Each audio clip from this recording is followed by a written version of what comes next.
Hey everybody, Josh Sigurdson, a World Alternative Media here, and we are joined by Luke Rudkowski of WeAreChange, and there is huge news coming out of Iraq right now with massive ramifications as thousands of troops are deployed in Iraq. We're going to go into this as best as we can and break down the history and the reasoning behind this insanity that has been perpetuating, as we know, for far too long.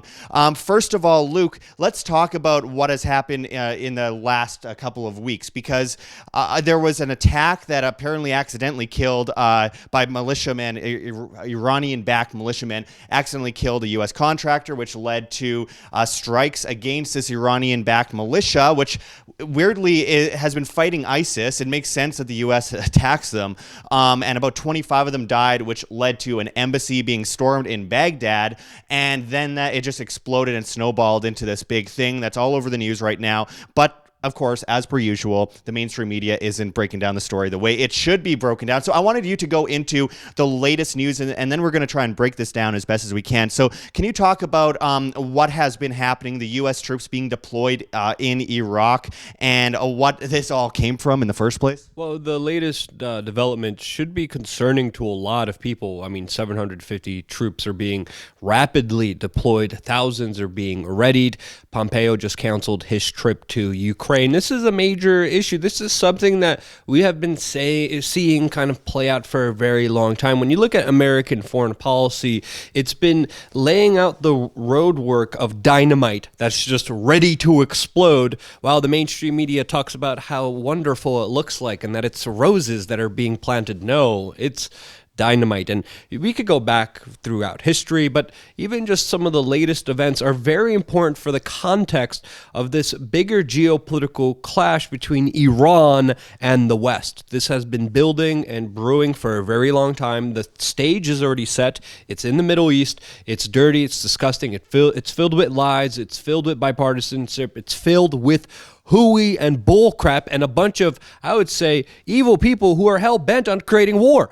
And that war already exists. It exists in Syria with the proxy war between the Sunnis and the Shiites, the Saudi Arabian, Al-Qaeda, ISIS, al-Nusra, Wahhabis, versus, of course, the Iranian-backed Shia militias. That has already been happening for a very long time in Syria. It's already happening in Yemen with the United States fighting alongside Al-Qaeda, fighting alongside Saudi Arabia, literally paying Al-Qaeda to move out of the way, bringing in the media to portray the success against Al-Qaeda. Meanwhile, they're fighting against rebels that have connections to Iran, the Houthi rebels. A similar situation is unfolding right now in Iraq, and the back and forth kind of attacks, the mercenaries being involved here. This is plagued with secrecy. This is plagued with lies.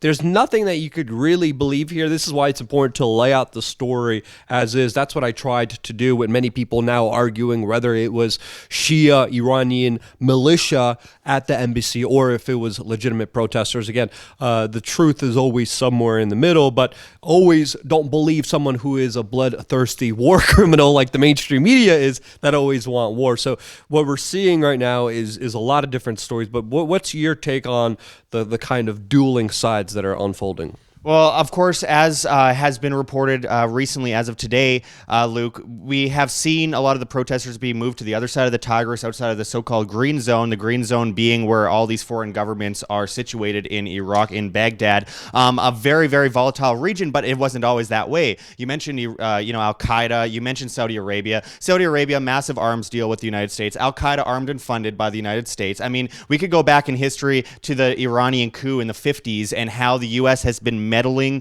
in the and intervening in the affairs of these governments forever. Yeah, created a situation where Iran was very Western favorable to the United States, was very favorable towards ideas of Western culture, and it changed because of a coup d'etat that essentially led it to the place that it is right now. You look at the Iranian-Iraq history, it is plagued with the United States getting involved, sending weapons to both of those countries as a divide and conquer agenda. The whole history of the Middle East, it's a divide and conquer agenda of different sects and sectarians being put together. So a strong man comes forward, when that strong man's taken out, aka Saddam Hussein, you have a vacuum of power.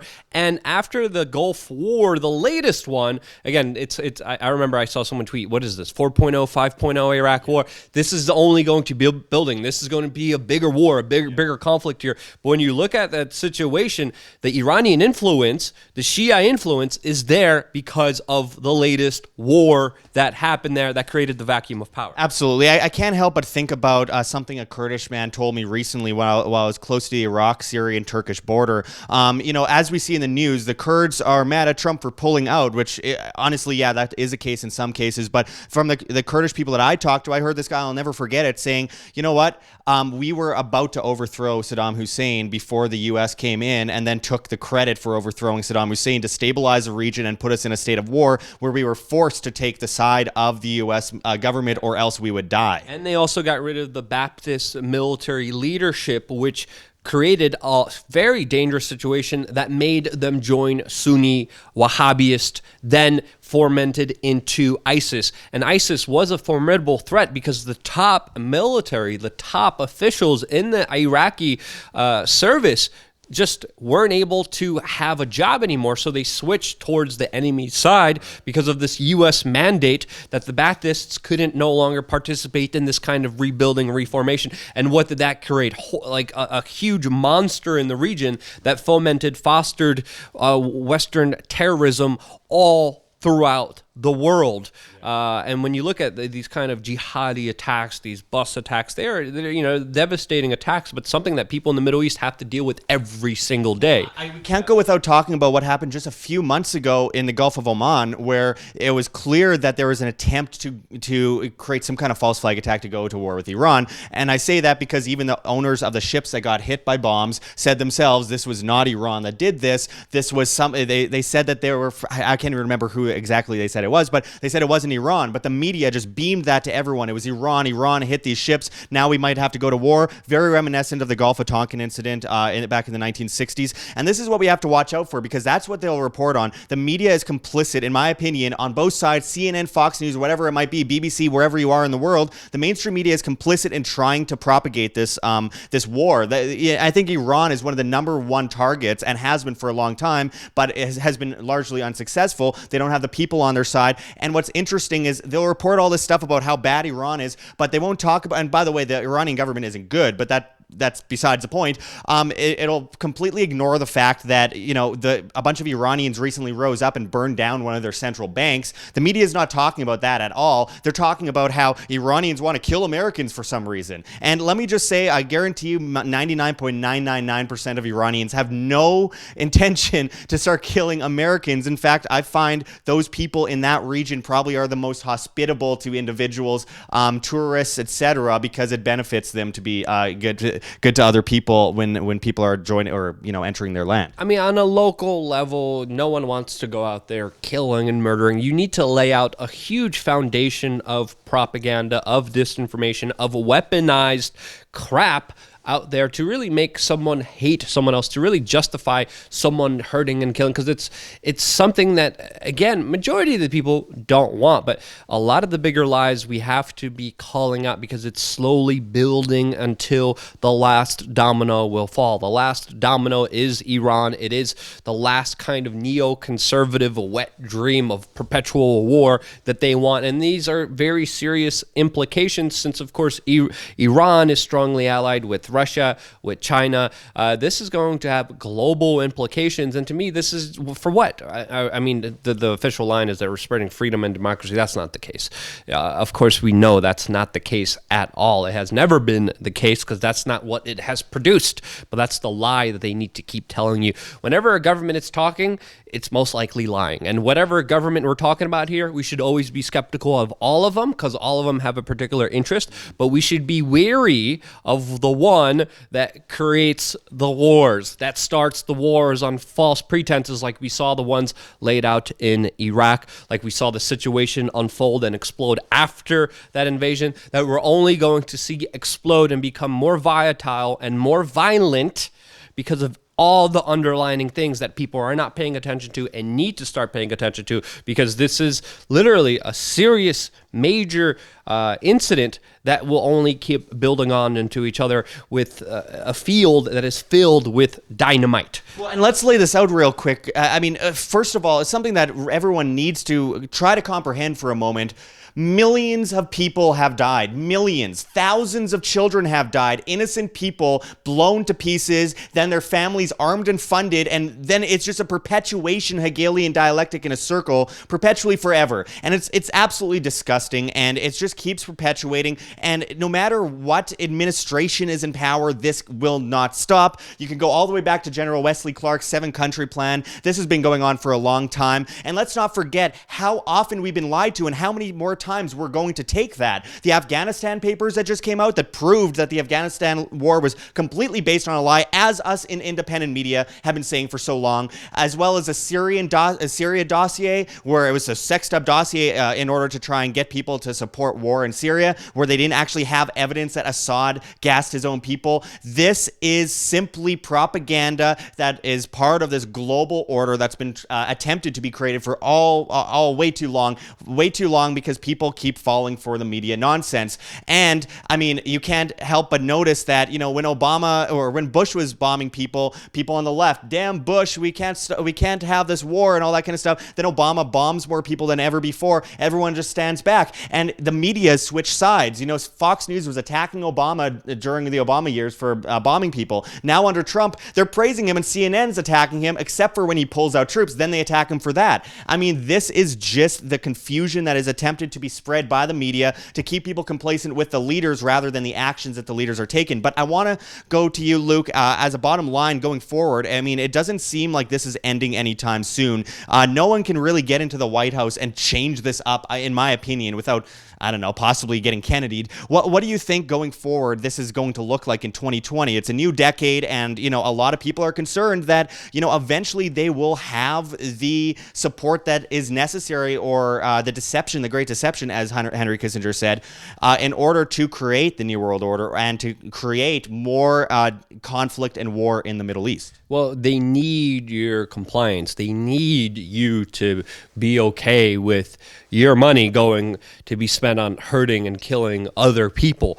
This is why George W. Bush promised to be a non-interventionist president. This is why Barack Obama promised to get the United States out of foreign entanglements in the Middle East while starting and continuing 7 wars. This is why Donald Trump has promised the same thing and has not followed up on his promises, which he does deserve to be held accountable for. He does deserve to have his feet to the fire. He is in a position of power. I am getting a lot of criticism because I criticized him, but power should always be criticized, especially if it's continuing the same perpetual path of insanity, of war, of conflict that doesn't need to happen. We should always, at all costs, try to save human life and avoid a bigger war and conflict. This is something that we need to strive for, need to work towards to. This is the main difference between alternative independent media like yourself and me compared to, of course, the mainstream media that majority of the times, if not all the times, is always pro-war, pro-bloodshed, pro-conflict, pro-hurting someone else. At all costs, we should always avoid it. Don't believe the propaganda. Don't believe the disinformation. It's up to you to share this video, this message with your friends and family members. It's up to you to vote with your clicks, with your attention, because if you don't, these ideas won't get out there. Don't believe the propaganda. Don't believe the disinformation. There's a reason Bill O'Reilly called me and WeAreChange jihad-loving liberals. Chris Matthews, MSNBC, called us right-wing racist teabaggers. We're none of those. Don't believe the bull crap against the Trump stuff against us. Now, don't believe any of that. Question everything for yourself, and it starts with supporting real independent media that allows these thoughts and ideas to go out there that would never be out there if it wasn't for independent media. So thanks for doing what you're doing. Absolutely. Thanks for the support, everyone. Yeah. I do want to just finish it off by pointing out something and building on something that you just said there, which is how independent media helps really in a lot of ways stop war. I mean, if the independent medias were at the peak of independent media around 2012 to 2015, before everyone got insanely shadow banned and censored and all that kind of stuff, if that was happening before the Iraq war, I honestly believe that there would have been a lot less support for the Iraq War. A lot less people would have supported it. It would have been a lot less destructive than it ended up being. We see that with Syria, all the attempts to go to war with Iran and Syria, and independent media coming in and influencing the mainstream media with new popular perceptions based on real facts and real skepticism over official stories, which I believe have been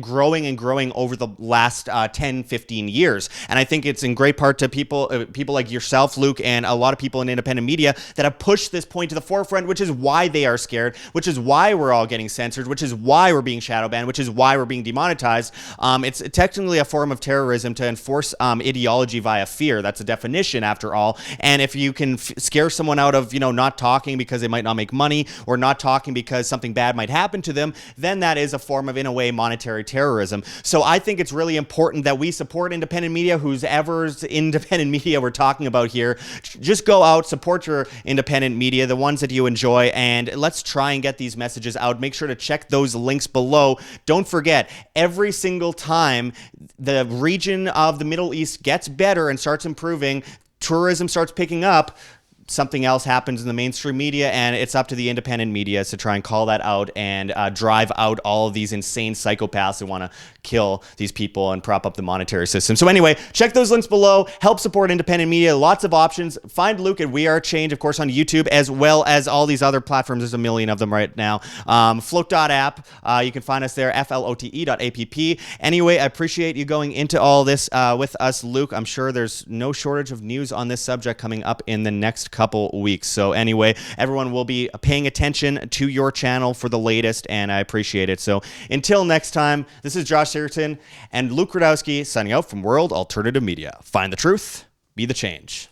Like what you see here at WHAM, don't forget to check the links below. GoFundMe, Patreon. We cannot do it without you guys. Every donation is extremely, extremely appreciated, as we're getting incredibly shadow banned. We've lost 80% of our audience since January of 2019 and counting. They are ripping us apart here on YouTube, and the only thing we could do in the meantime as we prepare for the next big step is to ask for help from the viewers that support our free information that we try to post on a daily basis. You can also find us on Subscribestar, where just $1 a month, that's all it takes, $1 a month is all it takes to truly make a huge difference. If everyone gave $1 a month, it would change everything for independent media, and we could win this information war, and we could defeat the mainstream medias eventually. And of course, on Subscribestar, we post subscriber-only content that you'll only see on Subscribestar. So make sure to pledge there, become a patron. That makes a huge difference, guys.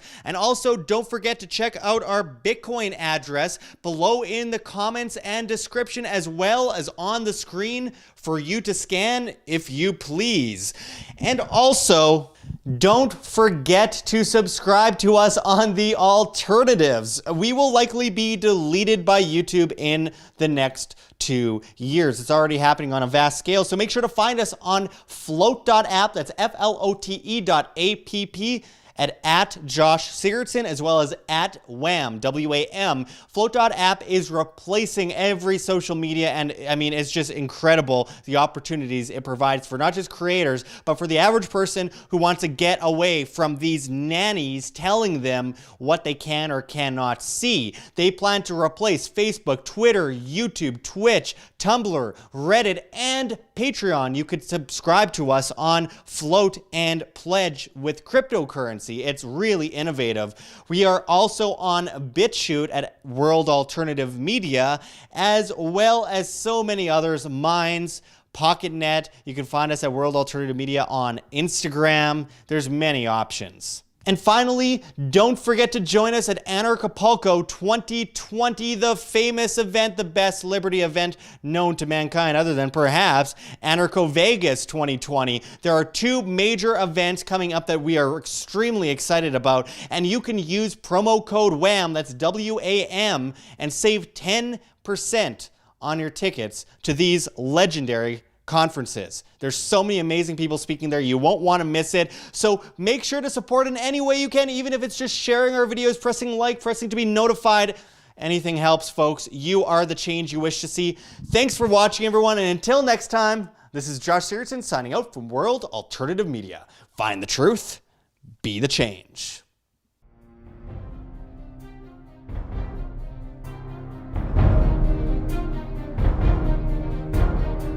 I'm sure you have already changed people's minds in your young age because you're involved, and I like that.